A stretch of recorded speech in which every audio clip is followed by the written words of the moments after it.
आज हम लोग श्री शिक्षाष्टकम का 7वां श्लोक श्रवण करेंगे। इसमें बता रहे हैं, युगायतम निमेषेण चक्षुषा प्रावृषायतम शून्यायतम जगत सर्वम गोविंद विरहेण में। युगायतम निमेषेण, निमेष मात्र का काल भी, अर्थात जब हमारी पलक गिरती है उतना समय भी, मतलब 1 सेकंड भी नहीं लगता। हमारी 1 सेकंड में भी पलक कितनी बार गिर जाती है, उतना समय भी गोविंद के विरह में युगायतम, युग के समान प्रतीत होता है। चक्षुषा प्रावृषायतम, चक्षुषा माने नेत्रों के द्वारा, प्रावृषायतम मतलब बादलों की जैसे वृष्टि होती है उस प्रकार से नेत्रों से बादलों की वर्षा की भांति आंसुओं की वर्षा होने लगती है। और सर्व जगत शून्यायतम, सारा का सारा संसार मुझे शून्य सा प्रतीत होता है। अर्थात प्रेमी के विरह में ऐसा प्रतीत होता है जैसे कोई है ही नहीं, जबकि संसार में सब कुछ है, लेकिन ये प्रेम की पराकाष्ठा है, इस कारण से ऐसा प्रतीत होता है। ये प्रेम की अवस्था का श्लोक है, हमने पहले ही बताया था। पिछला श्लोक जो था वो भाव अवस्था का श्लोक था। ये सब अब साधारण चीजें नहीं हैं और इनका हमको अनुकरण नहीं करना चाहिए। धीरे धीरे भजन साधन करते करते पहले हमको अनर्थ निवृत्ति की चेष्टा करनी चाहिए। ये सब हमारा प्रयोजन है प्रेम। तो इसको जानना एक अलग बात है और इसको फॉलो करना वो अनुकरण हो जाएगा। इसलिए अनुसरण और अनुकरण 2 शब्द होते हैं। अनुकरण का मतलब होता है नकल करना, मतलब जैसे जैसे महाप्रभु भाव दिखा रहे थे उनके तो स्वाभाविक हैं, लेकिन हम भी उनको ही ऐसा एक्टिंग करना शुरू कर दें, ये अनुकरण होता है। जैसे रघुनाथ दास गोस्वामी 24 घंटा भजन करते थे, अब हम तो 24 घंटे भजन नहीं कर सकते। अगर कोई करने की कोशिश करेगा, इसको अनुकरण कहेंगे तो फिर वो 2-4 दिन में हॉस्पिटल पहुंच जाएगा, क्योंकि वो कुछ खाते भी नहीं थे। और अनुसरण होता है कि उसी चीज को ध्यान में रखते हुए अपने अधिकार के अनुसार चेष्टा करना। अर्थात हमको रघुनाथ दास गोस्वामी बनना है, किंतु अभी मैं अनर्थग्रस्त साधक हूँ, तो धीरे धीरे बुद्धिपूर्वक वैराग्य करूंगा, बुद्धिपूर्वक भगवान का भजन करने के लिए संख्यापूर्वक नाम गान करूंगा, वैष्णवों की कृपा की प्रार्थना करूंगा, दीनता रखूंगा, इस प्रकार से प्रारंभ करूंगा। फिर निष्ठा आएगी, फिर थोड़ा और भजन साधन होगा, वैराग्य थोड़ा और बढ़ेगा, रुचि आ सकती। इसको कहते हैं अनुसरण। मतलब जैसे जैसे अधिकार बढ़ता जाएगा वैसे वैसे भजन साधन भी बढ़ता चला जाएगा। और फिर भाव अवस्था आएगी। भाव अवस्था का लक्षण पिछली क्लास में बताया था। और भाव के बाद में फिर भाव से रस कैसे बनता है ये भी बताया था, कि जो स्थायी भाव है, जो जीव का शांत, दास्य, सख्य, वात्सल्य और मधुर, इसमें विभाव, अनुभाव, सात्विक और व्यभिचारी भाव मिलकर के रस बनता है। और फिर वो रस आस्वादनी होता है। और फिर उसके बाद में भाव के बाद में प्रेम अवस्था आती है। इस शरीर में एक साधक भाव अवस्था तक ही पहुंच सकता है, प्रेम अवस्था तक नहीं पहुंच सकता। इसलिए फिर प्रेम अवस्था में जाने के लिए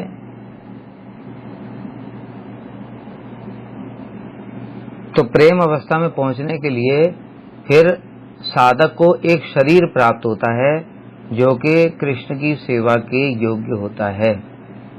उस समय जहां पर कृष्ण लीला कर रहे होंगे वहां पर जो मधुर रस के भक्त हैं उनको गोपी शरीर से जन्म मिलेगा और सख्य रस वालों को भी मिलेगा वहां पर सखा बन करके। और फिर वो नित्य सिद्ध जो परिकर हैं उनके अनुगत्य में रह करके कृष्ण की सेवा की परिपाटी की शिक्षा ग्रहण करेंगे और तब कृष्ण की लीलाओं में उनका प्रवेश होगा। और उसके बाद में फिर जब प्रेम अवस्था में वो सिद्ध हो जाएंगे तब जाकर के नित्य पार्षद, अर्थात जब भगवान वो लीला समाप्त करके अपने धाम को जाएंगे तब वो उनको अपने साथ में ले जाएंगे अपने धाम में, वहां पर नित्य पार्षद देह उसको बोलते हैं। तो जो भाव अवस्था है उसको बोलते हैं स्वरूप सिद्धि। प्रेम अवस्था वस्तु सिद्धि, वस्तु में कृष्ण की प्राप्ति हो गई इसलिए वो वस्तु सिद्धि हो गई। और फिर तीसरा होता है नित्य पार्षद, जहां पर भगवान के धाम में पार्षद देह प्राप्त हो जाती है। इसलिए ये जो प्रेम अवस्था है ये भाव अवस्था का ही परिपक्व रूप है। इसके लिए श्री रूप गोस्वामी ने परिभाषा बताई, सम्यक मसृणित स्वांतो ममत्व अतिशयांकितः भाव सएव सांद्रात्मा बुधई प्रेमा निगद्यते। सम्यक मसृणित स्वांतो, जो भाव के बाद में प्रेम अवस्था में और चित्त पूर्ण रूप से द्रवित हो जाता है और परमानंद प्राप्त होता है। भाव सैव सांद्रात्मा, भाव ही सांद्र अवस्था को प्राप्त करके प्रेम की अवस्था को धारण कर लेता है। इसलिए भाव और प्रेम को ऐसे बताया जैसे कच्चा आम है। भगवान भाव भक्त के वशीभूत नहीं है, भाव भक्त को कभी कभी स्फूर्ति प्रदान कर देते हैं। जैसे भगवान का नाम रूप गुण लीला इत्यादि की स्फूर्ति होती है भाव भक्त को, ये भाव भक्त का लक्षण बताया। तो जो कच्चा आम होता है वो आस्वादन ही नहीं होता है, इसलिए उसको हम लोग रसास्वादन नहीं करते। तो वही फिर प्रेम अवस्था में जाकर के पक जाता है।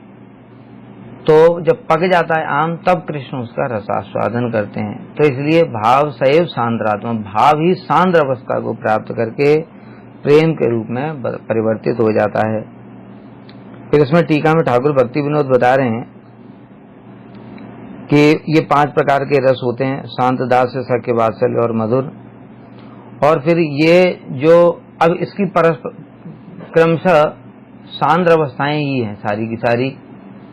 सांद्र अवस्थाओं का मतलब है जैसे हमने दूध को गर्म किया, दूध को गर्म करते करते करते करते और सांद्र हुआ, थोड़ा गाढ़ा हो जाता है वो, और गर्म करते रहे करते करते करते करते फिर रबड़ी बन जाती है, और फिर गर्म करते करते करते खोया बन जाता है।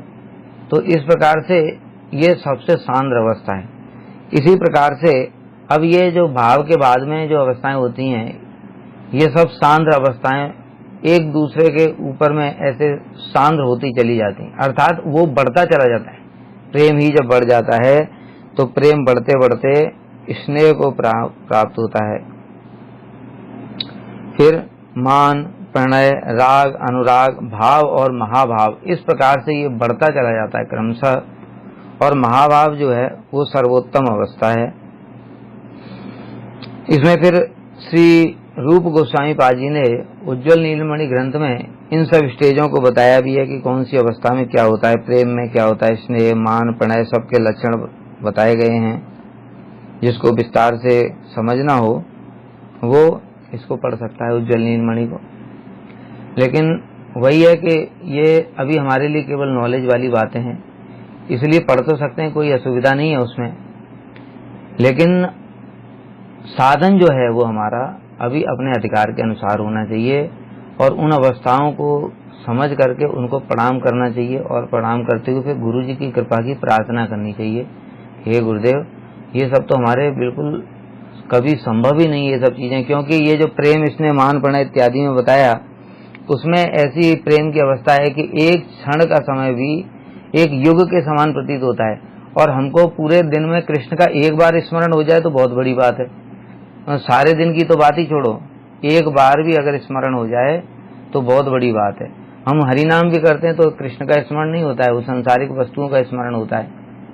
तो ऐसी अवस्था से वो प्रेम की अवस्था कैसी होगी, इस प्रकार से ये चीजें सुनने का, पढ़ने का यही लाभ है कि फिर उनके विषय में चिंतन करना चाहिए कि वो अवस्था कैसी होगी। इतना प्रेम कि कृष्ण बस एक क्षण के लिए कहीं दूर चले गए नेत्रों से और चित्त इतना व्याकुल हो गया कि अरे कृष्ण कहाँ चले गए। फिर जब लौट करके आए तो ऐसा प्रतीत हुआ वो एक कल्प बीत गया कृष्ण को देखे हुए। तो अभी तो ये हमारी कल्पना से भी अतीत की बात है। श्री चैतन्य महाप्रभु क्योंकि राधा जी के भाव में है इसलिए वो इन सब चीजों का आस्वादन किया करते थे। चैतन्य चरितामृत में वर्णन है, उद्वेगे दिवस न जाए क्षण हिल युग सम, बरसार मेघ प्राय अश्रु बरसे नयन। अर्थात उद्वेग में, विरह में एक क्षण भी युग के समान प्रतीत होता है और नेत्रों से अश्रु धारा प्रवाहित होती। श्री चैतन्य महाप्रभु के ही सब होता था। और कैसे अश्रु धारा प्रवाहित होती थी, आसपास के सारे लोग भीग जाते थे, मतलब कीचड़ हो जाता था। ये हमारी कल्पना से भी अतीत की बात है। हम रो सकते हैं, कितना भी मान लो घर में किसी की मृत्यु हो जाए तो हम कितना रोएंगे, थोड़ा सा रोएंगे मतलब कपड़े भी नहीं भीगेंगे उससे। और महाप्रभु जब उनके नेत्रों से अश्रुधारा प्रवाहित होती थी पिचकारी की तरह, मतलब सब लोग भीग जाते थे, जमीन पर कीचड़ जैसा हो जाता था। गोविंद बिरहे शून्य हिला त्रिभुवन, तुषान ले पोड़े जे न जाए जीवन। गोविंद के विरह में ये त्रिभुवन मुझे शून्य प्रतीत होता है और मैं प्राणों को धारण नहीं कर पा रहा, इस प्रकार की भावना उदित होती है।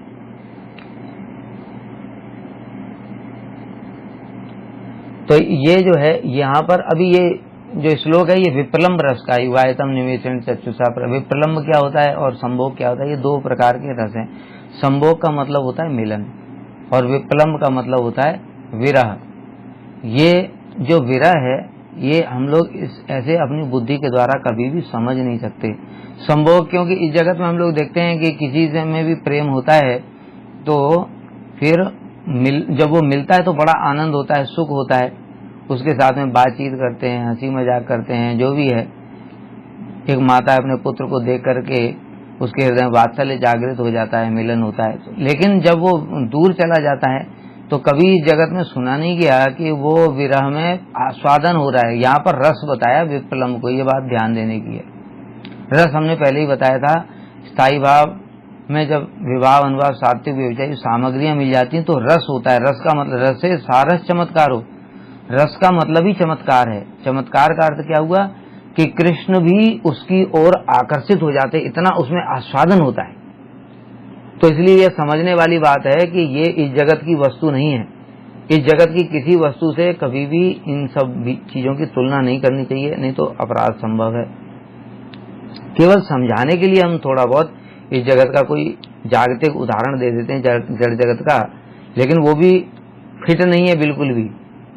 अब थोड़ा हम ये विप्रलम्ब रस को समझने की कोशिश। संभोग रस तो लोगों को पता ही है और इस जगत के हिसाब से भी उदाहरण मिल जाते हैं, लेकिन विप्रलम्ब रस कैसे होता है? रस माने होता है आनंद।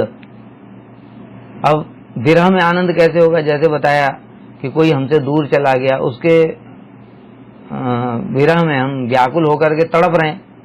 अब तड़प रहे हैं तो उसमें आनंद कैसे हो सकता है? ये हमारे बुद्धि से अचिंत्य है, अर्थात कभी भी कोई भी बद्ध जीव इसको अपनी बुद्धि से समझ नहीं सकता।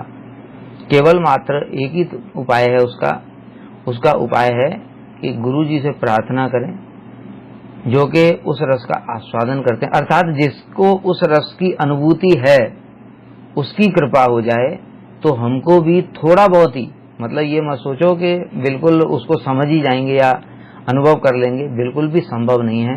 थोड़ा बहुत जैसे एक बिंदु जैसा वो अनुभूति उपलब्धि हो जाएगी तो समझ पाएंगे एटलीस्ट कि हाँ ये विप्रलम्ब रस है।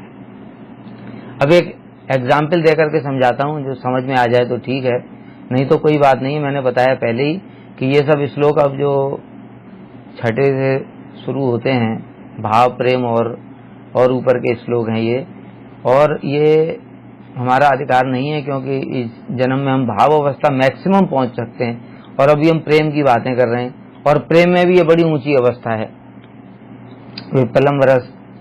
तो इसलिए अगर नहीं समझ में आए तो भी कोई बात नहीं है, हम इसको सुन करके प्रार्थना करेंगे। देखो, विप्रलम्ब रस को समझने के लिए जैसे हम लोग अपने गुरुवर्ग का विरह महोत्सव मनाते हैं। वे रह माने होता है मिलन, और वे माने विशेष रूप से मिलन। ये महोत्सव मनाते हैं। जैसे इस जगत में कोई चला जाता है संसार छोड़ करके तो उसके लिए दुख शोक सभा आयोजित की जाती है। क्यों? दुख हुआ, शरीर छोड़ दिया है उसने, अब तो दोबारा मिलेगा नहीं। लेकिन हमारे गुरुवर्ग इस प्रकार के नहीं हैं। हमारे समस्त गुरुवर्ग वो सब राधा जी के निजजन हैं और भगवान के धाम से इस जगत में आए। तो जब वो शरीर छोड़ देते हैं, अर्थात वो लीला करते हैं, जैसे भगवान लीला करते हैं, प्रकट और अप्रकट लीला, उसी प्रकार से वो लीला करते हैं। क्योंकि वो तो भगवान के धाम से आए, उनका शरीर चिन्मय है, तो चिन्मय शरीर तो नष्ट होता नहीं है जड़ जगत की तरह। इसलिए हम लोग इस प्रकार की भावना करते हुए महोत्सव करते हैं कि वो राधा कृष्ण की आज्ञा से इस जगत में आए हमारे जैसे बद्ध जीवों का उद्धार करने के लिए। तो इसलिए उनका आविर्भाव महोत्सव, क्योंकि उनके आविर्भाव, उन्होंने इस जगत में प्रकट लीला की, इस कारण से तो हम आज भजन कर पा रहे हैं, यहाँ पर बैठ करके कथा सुन रहे हैं, नहीं तो कौन जान पाता ये सब बातें इतनी बड़ी बड़ी। इसलिए आविर्भाव के लिए महोत्सव मनाएंगे हम। फिर जब वो अप्रकट हो जाते हैं तो इसलिए महोत्सव मनाएंगे कि वह पुनः राधा कृष्ण की सेवा में जाकर के नियुक्त हो गए। अरे भाई, किसी को राधा कृष्ण की सेवा साक्षात रूप में मिल जाए, इससे बढ़कर के महोत्सव क्या होता है। यहाँ ब्रह्मा शिव को भी भगवान के चरण कमलों की, नख की, अग्र भाग की जो कांति है उसका दर्शन नहीं होता है, और कोई साक्षात राधा कृष्ण की सेवा में सर्वोत्तम सेवा में पहुंच गया, इससे बढ़कर के महोत्सव भला क्या हो सकता है। तो इसलिए इस भावना से हम लोग महोत्सव मनाते हैं। अब बताते हैं विप्रलंब कैसे होता है, मतलब रस कैसे होता है। अब देखो, इसको जिसने थोड़ा बहुत अनुभव किया होगा वो समझ पाएगा, बाकी लोग प्रार्थना करेंगे। कि जैसे गुरु जी जब प्रकट लीला में थे उस समय उन्होंने कैसे हमारे जैसे बद्ध जीवों को इस नरक से निकाला। हम कहाँ नाली के कीड़े कहाँ पर पड़े हुए थे और पशुओं की तरह जीवन जी रहे थे, आहार निद्रा मैथुन में ही लगे हुए थे। और गुरु जी ने कृपा करके ये समझाया, अरे तुम कौन हो, तुम्हारा स्वरूप क्या है, तुम कृष्ण के दास हो, इस संसार में क्यों पड़े हुए हो। और फिर जो संसार रूपी दावानल से हमारा चित्त जल रहा था, कभी सुख कभी दुख, कभी कुछ, उससे उठ करके हमने भजन साधन जब शुरू किया तो साधन भक्ति के प्रभाव से क्लेश सारे धीरे धीरे खत्म होने लगते हैं, वो दावानल शांत हो जाती है। और फिर गुरु जी किस प्रकार से कथाएं सुनाते थे, सब समय हमारा मन जो विषयों में लगा रहता है उसको पकड़ पकड़ करके किस प्रकार से राधा कृष्ण में लगाते थे, अपनी कथाओं के माध्यम से, कीर्तन के माध्यम से, उत्सवों के आयोजन के माध्यम से, हमको सेवा प्रदान करके, सब समय हमको सेवाओं में नियुक्त करके। और हमको अच्छा नहीं लगता, गुरुजी सब समय मेरे को ही आदेश देते हैं, ये इतने सारे लोग हैं फालतू बैठे हुए हैं, इनको गुरुजी कुछ नहीं बोलते, मैं ऐसा सोचता हूँ। लेकिन वही सेवा ही तो प्राण है, उसी सेवा से ही भक्ति प्राप्त होगी। जब ऐसे करके फिर मुझे गुरुजी के अप्रकट होने के बाद में समझ में आया कि अरे गुरुजी ने हमको क्या वस्तु दी थी, आज हमको कोई बोलने वाला नहीं है, कोई सेवा में लगाने वाला नहीं है, फिर से मेरा मन उन्हीं विषयों में चला गया है। इस प्रकार की भावना से, और गुरुजी कैसे हमको मंत्र प्रदान करके, इस प्रकार की पारमार्थिक शिक्षा प्रदान करके, सब प्रकार से उन्होंने हमारा उद्धार करने के लिए चेष्टा की। तो जब अप्रकट लीला हुई अथवा विरह महोत्सव मनाया जा रहा है, तो विरह महोत्सव के दिन जब हमको ये सब स्मरण हुआ तो दो चीजें एक साथ हुई, इसी को समझना है। दो चीजें एक साथ होती हैं, एक होता है संभोग और एक होता है विप्रलंब। कैसे कि विरह तो हुआ क्यों, क्योंकि आज गुरु जी का हमको साक्षात रूप में दर्शन नहीं हो रहा है। यद्यपि वो तो नित्य वस्तु हैं, वो तो ऐसे सांसारिक लोगों की तरह मरे नहीं है, लेकिन अभी मुझे दर्शन नहीं हो रहा है, मैं उनसे बात नहीं कर सकता हूं, मैं उनसे प्रश्न नहीं पूछ सकता हूं, इस बात का तो है विरह। और आनंद कैसे हो रहा है, उसी को जब स्मरण करते करते गुरुजी की जब बातें याद आ गई, गुरुजी ने मुझे किस प्रकार से कभी प्रेम से, कभी शासन से, और मुझे सब समय भक्ति में लगा करके रखते थे, कथा कीर्तन में किस प्रकार से मेरा उद्धार किया उन्होंने, इस जगत में नरक में मैं पड़ा हुआ था, तो साथ ही साथ उसको स्मरण करके हृदय में आनंद भी होता है। तो वो विप्रलंब में ही, और उससे उसी आनंद में कभी कभी नेत्रों से अश्रुधारा भी प्रवाहित होने लगती है। तो ये बताया ना, सभी को ऐसा भी नहीं होगा, किसी किसी को, सौभाग्यशाली जीव को इस प्रकार की उपलब्धि कुछ कुछ होगी, तब वो समझ पाएगा। इसके माध्यम से, मतलब इसी प्रकार से फिर वहां पर जो विरह विप्रलंब रस है उसी का चित जगत में आस्वादन होता है। तो जैसे अभी मैंने बताया कि इसी प्रकार का एक नाटक हंसदूत और उद्धव संदेश श्री रूप गोस्वामी ने लिखा है, उसमें विप्रलंब रस की इसी प्रकार की बातें हैं कि किस प्रकार से मिलन हो रहा है। अब जैसे मैंने अभी गुरु जी का उदाहरण दिया, उसी को इस रूप में हम समझने की कोशिश करेंगे। जैसे हंसदूत काव्य है, उसमें श्री रूप गोस्वामी वर्णन करते हैं, कृष्ण तो चले गए हैं मथुरा, अभी जब मथुरा चले गए हैं तो गोपियां सब समय कृष्ण के विरह में अत्यंत व्याकुल हैं। और एक दिन राधा जी यमुना जी की ओर गईं, ललिता विशाखा इत्यादि सखियां साथ में थीं, और राधा जी वहां पर उनको जो यमुना जी का दर्शन हुआ, वन उपवन का दर्शन हुआ, दर्शन करने के साथ ही साथ में और हा कृष्ण कह करके और मूर्छित होकर के गिर गए। अब जो सखियां हैं वो उनको बीजन कर रही हैं, चामर डुला रही हैं, उनको शीतल जल कोई छिड़क रही हैं, कोई चंदन लगा रही हैं, कोई कमल के जो पुष्प हैं उनकी पंखुड़ियों का सैया बना दिया, उसके ऊपर में उनको लिटा दिया और इस प्रकार से उनको शीतलता प्रदान करने की कोशिश कर रही हैं। तब उसी समय राधा जी के लिए जल लेने के लिए ललिता सखी जाती हैं यमुना जी के किनारे, और यमुना जी के किनारे जब वो गईं तो उन्होंने एक हंस को देखा। वो हंस, उसको देखने के साथ ही साथ, अब देखना ये प्रेम की कितनी ऊंची अवस्था है। जैसे बताया ना कि हमने अब ये सब बातें हमारे बुद्धि के बस की बात नहीं है। जिसको गुरु जी की कृपा होगी उसको थोड़ा बहुत मतलब एक उपलब्धि जैसी होगी, मतलब समझ में ही आ जाएगा, यही बहुत बड़ी बात है।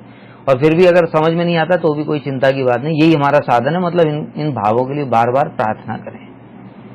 तो फिर वो हंस को प्रेम की ऐसी अवस्था आ जाती है, भाव महाभाव दशा, कि वहां पर ये भी विचार नहीं होता है कि मैं जिससे बातें कर रहा हूं वो कौन है। कोई हंस से बातें करता है क्या? वो राधा जी पेड़ से, बादल से, इस प्रकार से सभी से बातें करने लगती। स्थावर जंगम भी विचार नहीं होता है कौन है क्या है, कुछ भी बुद्धि इस प्रकार से काम नहीं करती है और किसी से भी बात करना शुरू कर देते। तो ललिता सखी उस अवस्था में वो हंस को ही दूत समझ करके और उनको संदेश दे रही हैं कि हे हंस, तुम यहां से जाओ और जाकर के कृष्ण को संदेश सुना देना कि तुम्हारे विरह में मेरी सखी राधा है, उनकी क्या दशा हो गई है। ब्रज में जितने भी शीतल वस्तुएं थी, अर्थात जितने जैसे कमल इत्यादि हैं, वो शीतल वो सब के सब समाप्त हो गए, क्योंकि कमल के जो पंखुड़ियां हैं उनके ऊपर में जैसे ही राधा जी को शयन कराते हैं तो उनके विरह ताप से वो पंखुड़ियां सूख करके जल जाती हैं। जो चंदन था ब्रज में जितना भी, वो सारा का सारा चंदन समाप्त हो गया। क्यों? क्योंकि हम इनको शीतलता प्रदान करने के लिए घिस घिस करके लगाती हैं और लगाने के साथ ही साथ वो चंदन सूख जाता है ताप से। तो इस प्रकार से सारी शीतलता प्रदान करने वाली वस्तुएं भी वो भी सब समाप्त हो गई हैं। और फिर जो अब देखो कैसे विप्रलम्ब में रस होता है और कैसे विप्रलम्ब के अंदर में मिलन छुपा हुआ होता है।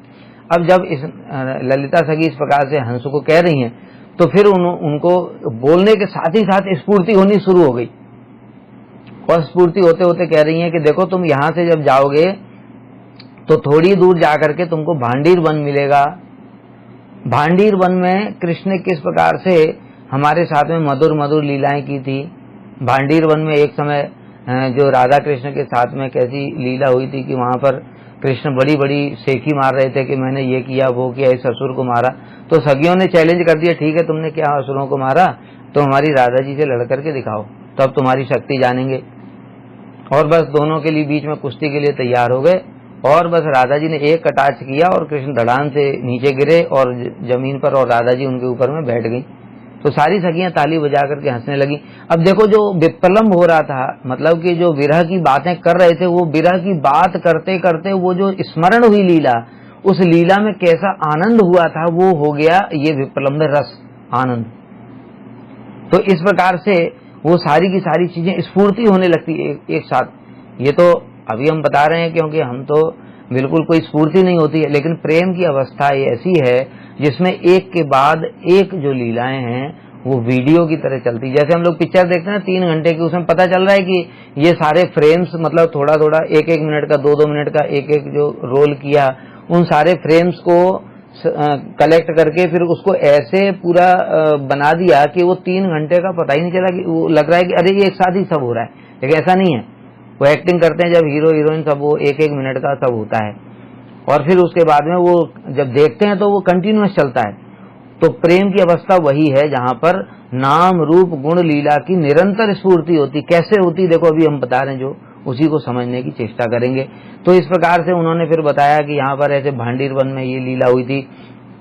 फिर उसके आगे तुम जब जाओगे तो वहां पर ये दूसरा कोई वन पड़ेगा, वृंदावन पड़ेगा। वहां वृंदावन में जब वहां पर जो बंसी वट में किस प्रकार से कृष्ण ने बंसी बजाई थी, उस वट वृक्ष को तुम जरूर दर्शन करना, क्योंकि उसी वट वृक्ष के ऊपर में कृष्ण ने बैठ करके और बंसी बजाई थी और गोपियों के चित्त को आकर्षण कर लिया था। और हम सारी गोपियां कैसे सब कुछ भूल करके और कृष्ण से मिलन के लिए वहां पर पहुंच गई थी। तो अब ये देखो जो हो रहा है वो रासलीला स्मरण हो रही है। और फिर उसके बाद में कृष्ण कैसे हमसे हास प्रयास किया था और रासलीला करते करते कृष्ण कैसे अंतर्धान हो गए थे, वो तो बड़े निष्ठुर हैं, उनको प्रेम की कुछ भी कीमत ही नहीं। तो इस प्रकार से मतलब एक दूसरे में जो बताया ना, इसको बताया गया विप्रलंब और संभोग एक सिक्के के दो पहलू हैं, जैसे हेड एंड टेल होता है उसी प्रकार से देखो विप्रलंब हो रहा है मतलब विरह हो रहा है, उसके बाद में फिर वो लीला याद आ गई तो फिर मिलन हुआ, फिर मिलन में फिर से वो कैसे चले गए थे, फिर विरह हुआ। तो इस प्रकार से निरंतर चलता रहता है ये। तो इस प्रकार से तुम यहाँ पर बंसी वट में जाना, उसके बाद में फिर तुम गोवर्धन में जाना। गोवर्धन में किस प्रकार से दान घाटी में उन्होंने हमको रोका था और किस प्रकार से दान मांगा था, उस समय राधा जी ने कैसे उनको परास्त कर दिया था। इस प्रकार से एक एक जितनी भी ब्रज की लीला स्थलियां हैं उन सबका वर्णन करते हुए ललिता सखी हंस को संबोधन कर रही हैं। अब देखो कैसी प्रेम की विचित्र दशा है ये क्या बुद्धि के द्वारा समझा जा सकता है कि किस प्रकार से अपने उनके भावों को बता रही हैं। और फिर बताते बताते फिर मथुरा में जाना, फिर मथुरा में भी पूरा उनको बताया कि कृष्ण कहाँ पर कैसे मिलेंगे और सारी चीजें। फिर राधा जी का विरह की दशा बताई कि देखो ये जरूर बता देना कि जल्दी ही आ जाओ, नहीं तो और राधा जी का तुमको दर्शन नहीं होगा। और राधा जी के विरह में ये जो ब्रज है ये भी पूरा कैसा शून्य सा हो गया है। राधा जी के नेत्रों से अश्रु धारा प्रवाहित होती है और अश्रु धारा प्रवाहित होकर के जब वो यमुना जी के जल में मिल जाती है, उनके नेत्रों से अश्रु धारा प्रवाहित हो रही है। तो जैसे अभी बताया था कि महाप्रभु के एकदम पिचकारी जैसी निकलती थी, तो वो तो पूरा एक धारा निकल रही है राधा जी के नेत्रों से। धारा निकल करके उस धारा का जो जल है अश्रु धारा का, वो जल जाकर के यमुना जी में मिला। अब जो यमुना जी का जल है उसमें अगर एकदम से 1,00,000 डिग्री का कोई सेंटीग्रेड का कोई पानी मिला दिया जाए तो फिर क्या अवस्था होगी। तो वो जल का ताप इतना अधिक है कि उसमें जब यमुना जी में मिल जाता है तो उस ताप के कारण जो वहां के मगरमच्छ हैं, मछलियां हैं, वो भी तड़पने लगते हैं, व्याकुल हो जाते हैं। इस प्रकार से कैसी कैसी भावनाओं को वो व्यक्त कर रही हैं। फिर उसके बाद में कृष्ण को ताने भी मारे हैं, उनमें दशावतार का भी वर्णन है। बहुत लंबी वो कथा है और बड़ा ही अद्भुत उसमें विप्लम रस का वर्णन किया है श्री ललिता सखी ने। और इस प्रकार से हंस को संदेश भेजा, इसी को हंसदूत काव्य में श्री रूप गोस्वामी ने वर्णन किया है।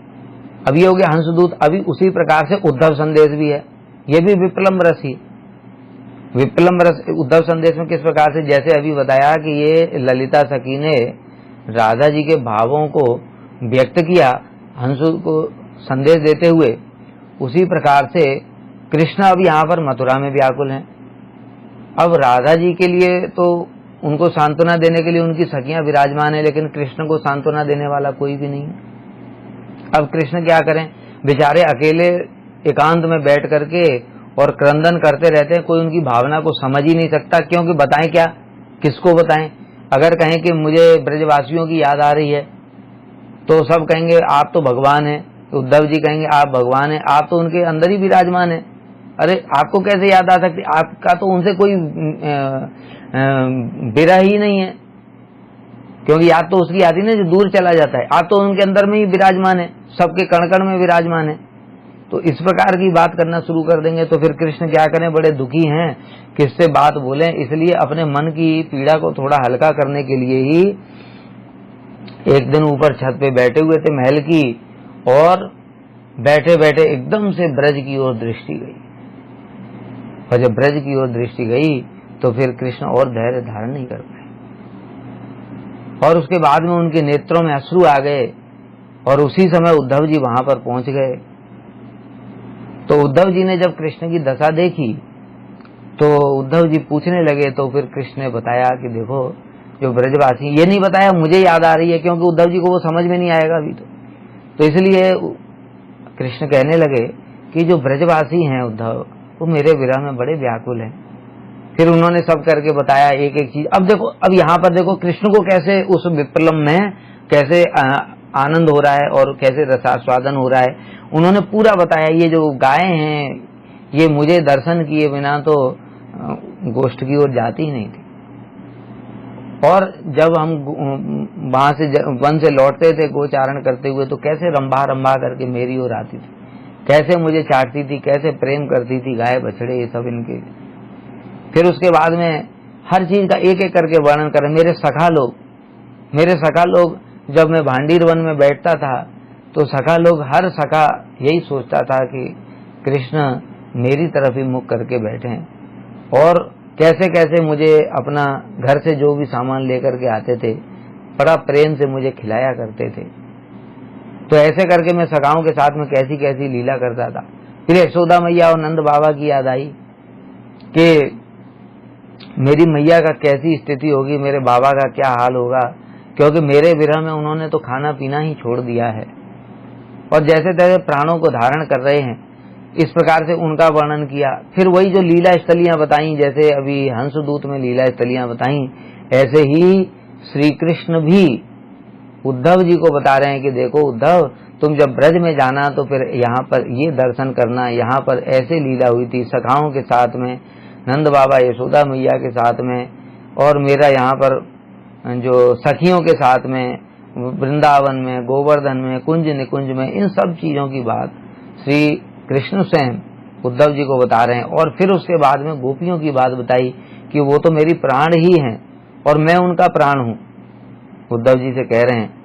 और फिर उसके बाद में बताते हैं कि उसमें भी जो राधा जी हैं उनका प्रेम तो बिल्कुल ही सर्वोत्तम है, और किस प्रकार से राधा जी ने मेरे विरह में, वो तो गोपियां लौट कर ही नहीं गई अपने घरों में, और उन्होंने पूरी बात बताई कि जब अक्रूर जी रथ लेकर के आ रहे थे तो गोपियों ने किस प्रकार से वो रथ को चारों ओर से घेर लिया और बार बार मूर्छित होकर के गिर गईं।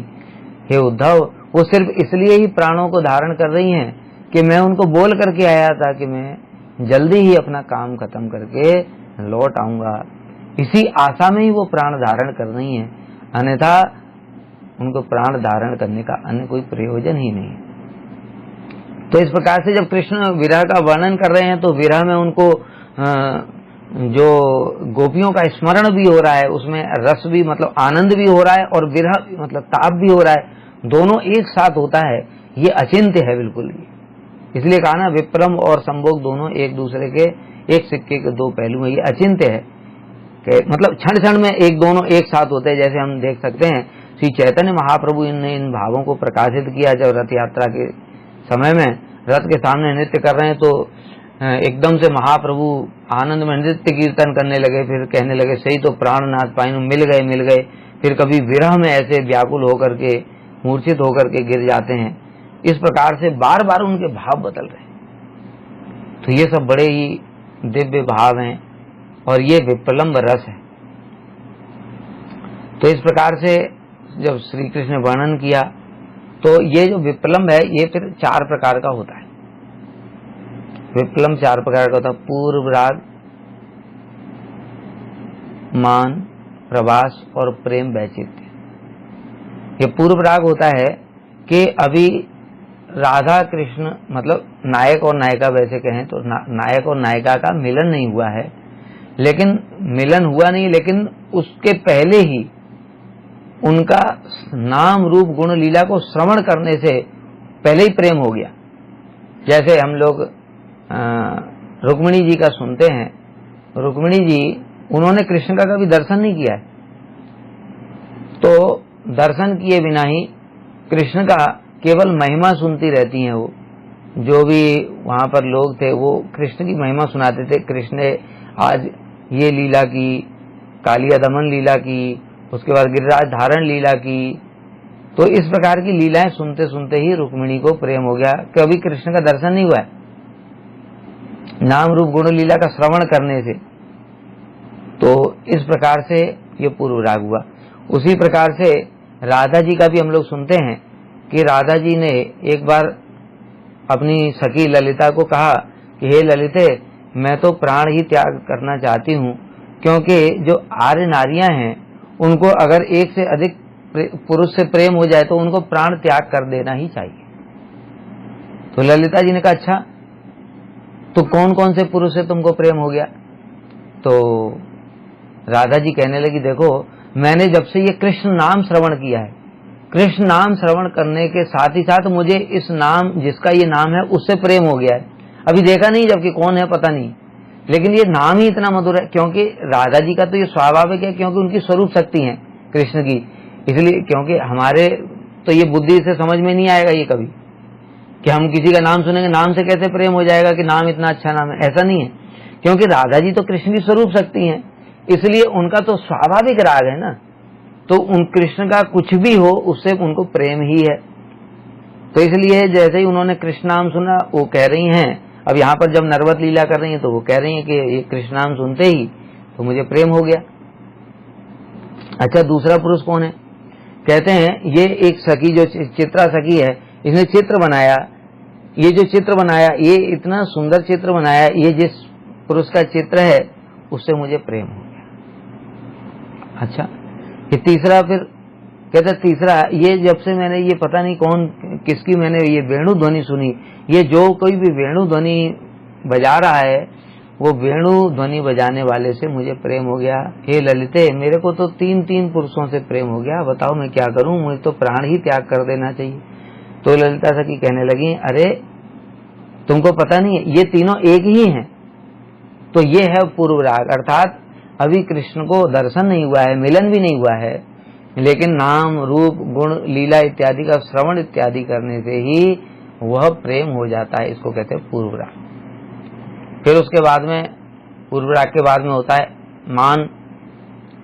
यही प्रेम, जब अब मिलन हो गया, मिलन के बाद में ये प्रेम बढ़ते बढ़ते इतनी उन्नत अवस्था में पहुंच जाता है कि यद्यपि कृष्ण सबके सेव्य हैं, पूज्य हैं, लेकिन ये भाव ही लुप्त हो जाता है और कृष्ण के सामने रहते हुए भी उनसे बातचीत नहीं करना, इसको मान कहते हैं। मतलब कि जो नायक नायिका हैं वो परस्पर हैं, लेकिन परस्पर होने के बाद भी आपस में बातचीत नहीं कर रहे, तो भावों का आदान प्रदान न करना, इसको मान कहते हैं। किसी कारण से ये भी अनेक प्रकार का होता है, फिर हेतुक मान, सहेतुक मान इत्यादि, और फिर कृष्ण का भी मान होता है, राधा जी का भी मान होता है। मान के अनेक प्रकार हैं, श्री रूप गोस्वामी पाद जी ने ये सब उज्ज्वल नीलमणि में वर्णन किया है। तो इसको कहते हैं मान। और उसके बाद में प्रवास होता है। प्रवास होता है कि अभी राधा कृष्ण का मिलन हो गया, अब मतलब नायक नायिका का मिलन हो गया, और नायक अथवा नायिका कहीं दूर चले गए। जैसे कृष्ण जब मथुरा चले गए हैं, तब फिर जो राधा जी हैं उनके जो भाव हैं, जैसे हम लोग सुनते हैं, पूर्व राग का भी हम लोग सुनेंगे एक एक करके। पूर्व राग का जो उदाहरण है वो वेणु गीत में है, जो कृष्ण की वेणु सुन करके जो गोपियों को प्रेम हो जाता है, और किस प्रकार से कृष्ण की वेणु की महिमा सुना रही है, पूर्व राग का वर्णन है उसमें। और जो मान है उसमें बताया, वो तो बहुत सारे प्रकार के हैं। और जो प्रवास है उसका वर्णन है भ्रमर गीत में, कि कृष्ण तो चले गए हैं अभी मथुरा, और जब उद्धव जी आए और उन्होंने राधा जी का दर्शन किया, तो दर्शन करने के पश्चात में राधा जी के बड़े बड़े दिव्य भावों को जो दर्शन किया, वो प्रवास है। और भी इसमें वर्णन आता है, जैसे राधा जी कह रही हैं, ऐ दीन दयाद्रनाथ हे मथुरानाथ कदावलोक्य से हृदयम तदलोक कातरम दयित भ्रामत किम करो में हम, कि हे मथुरानाथ, हे जगत के नाथ और दीन दयाद्रनाथ, आर्थ मतलब जो हमारे जैसे दीन दुखी उनके आप नाथ हैं। हे मथुरानाथ, मैं आपका कब दर्शन करूंगी, आपके विरह में जो हृदय है वो अत्यंत व्यथित हो गया, फटा जा रहा है, तो मुझे आपका कब दर्शन प्राप्त होगा। इस प्रकार से ये प्रवास है। और फिर प्रेम वैचित्र्य होता है। प्रेम वैचित्र्य एक बड़ी विचित्र दिव्य दशा है, जिसमें कि मिलन में भी विरह और विरह में भी मिलन होता है। तो इन सबको ये जो है इसमें विप्रलंब रस है, ये 4 प्रकार का, इसको हम लोग थोड़ा थोड़ा श्रवण करेंगे। तो आज मुझे लगता है यहीं पर हम लोगों को समाप्त कर देना चाहिए, क्योंकि अभी और चीजें हो नहीं पाएंगी। पूर्व राग इत्यादि में जो वेणु गीत का है वर्णन, फिर हम लोग अगली क्लास में ही श्रवण करेंगे। वांछाकल्पतरुभ्यश्च कृपा सिन्धुभ्यैव च पतितानां पावनेभ्यो वैष्णवेभ्यो नमो नमः।